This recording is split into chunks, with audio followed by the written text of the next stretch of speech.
You ever look at a map and just wonder, why are some countries so incredibly wealthy while others, sometimes right next door, are just stuck in a cycle of poverty? It's one of the biggest, most important questions out there. And today, we're going to unpack a really powerful answer to it from the book Why Nations Fail. So to get our heads around this, let's zoom in on just one place, the city of Nogales. What's so amazing about it is that a simple fence, the US-Mexico border, slices it right in two.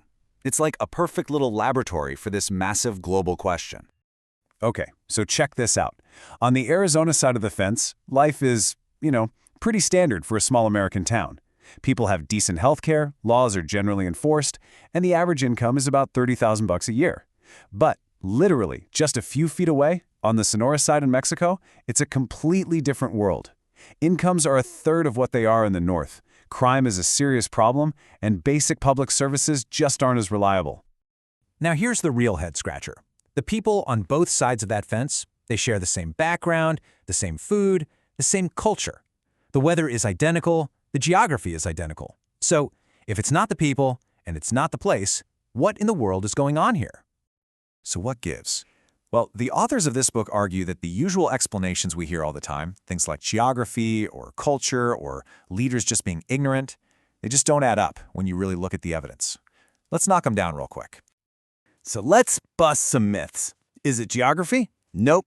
The richest places in the Americas before Columbus, like the Aztec and Inca empires, are now way poorer than the US and Canada. Is it culture? Come on. North and South Korea had the exact same culture for centuries before they were divided. Is it just that leaders don't know any better? Absolutely not. Leaders often know exactly what they're doing. The first leaders of Ghana after independence had advice from Nobel Prize-winning economists, but they chose policies that kept them in power, not policies that would make the country rich. So if it's not geography, not culture, not ignorance, what's left? The whole thing, the real difference maker, comes down to a nation's institutions. And by that, we just mean the rules of the game, the political and economic rules that shape how life works for everybody. They create the incentives that drive everything. So on the one hand, you have what the book calls inclusive institutions. The easiest way to think about these is that they create a level playing field. They protect your property, so no one can just steal it. They make sure the legal system is fair. They let anyone with a great idea start a business and compete. Basically, they create prosperity that's shared by pretty much everyone. And on the flip side, you've got extractive institutions. These are the total opposite. They're designed by a small elite for that small elite. The whole point is to funnel, or extract, wealth and resources from the majority of people up to a tiny, powerful group at the top.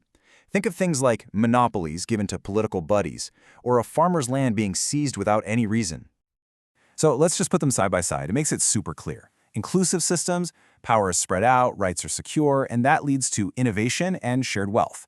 Extractive systems, power is concentrated, rights are insecure, and that just leads to stagnation for everyone except the people at the top. This right here, this is the real difference between Nogales, Arizona and Nogales, Sonora. Okay, so to really understand where these two very different paths came from, we've got to rewind the clock. Way back to when the Americas were first colonized. Because the decisions made and the systems that were set up 500 years ago created these deep patterns that we're still seeing today. When the Spanish conquistadors showed up in Latin America, they hit the jackpot. They found huge, organized empires that were sitting on tons of gold and silver, and their strategy was brutally simple. Step 1, capture the local leader. Step 2, take all their treasure. Step 3, force the entire local population into labor systems, like the old Incan Mita, to mine even more wealth. They basically set up the perfect extractive machine.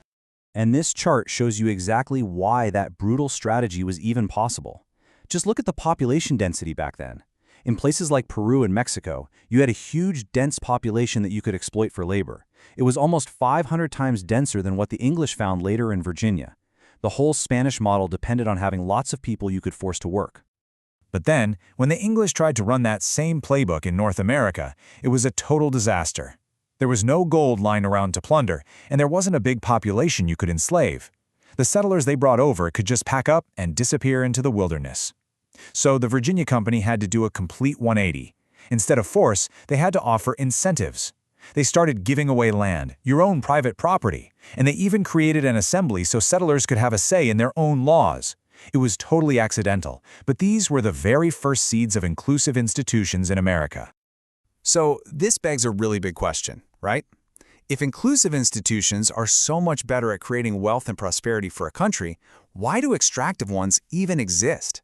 Why wouldn't the elites just change the rules to make everyone, including themselves, richer in the long run? Well, the answer comes down to this really powerful concept called creative destruction. See, economic growth isn't just about making more of the same stuff. It's about new inventions and new businesses completely replacing the old ones. Think about the car replacing the horse and buggy, or Netflix replacing Blockbuster. This process is amazing for society as a whole, but it is terrifying for the old guard because it completely destroys their profits and their political power. And trust me, the elites know this. Just get a load of this quote from Emperor Francis I of Austria. He was offered a proposal to build railways, the most important technology of his time, and he said no. Why? Because he was afraid that industrial progress would bring new ideas and threaten his absolute power. Elites and extractive systems will literally block progress just to hang on to control. And this creates what the authors call a vicious circle. It's a trap. It starts with a small group holding all the political power. They use that power to set up economic rules that benefit them. Those rules then suck wealth from everybody else and send it to the top. And then they use that wealth to buy more guns, more influence, and crush anyone who challenges them, which solidifies their political power even more. It's a powerful, self-reinforcing loop. Now that sounds pretty grim, I know, but here's the good news. That vicious circle is not destiny. It's not unbreakable. History is actually full of these incredible moments where societies have managed to break free and get themselves onto a better, more inclusive path, what you might call a virtuous circle. Think about England's Glorious Revolution in 1688. That worked because it wasn't just one group of elites taking over from another. It was a broad coalition of merchants, farmers, and different groups who all worked together to limit the power of the king for good. Or the French Revolution, which just tore down the old feudal system across Europe. And even here in the US, the civil rights movement was this massive, broad-based struggle that finally broke the South's one-party extractive political system. So what's the key takeaway here? The single most important point is that real, lasting change doesn't happen when you just swap one dictator for another. It happens when a big, broad part of society gets empowered and demands a real voice. It's about spreading political power out, not just passing it from one small group to another. That is how you break the vicious circle. And that brings us right back to today. This whole theory about why nations fail, it's not just a history lesson. It gives us a lens to look at the world right now. It tells us that prosperity isn't something that's just handed down from on high. It has to be built from the ground up by people demanding and creating the kinds of rules that give everyone a fair shot. So the real question for all of us is, how can we help that process happen?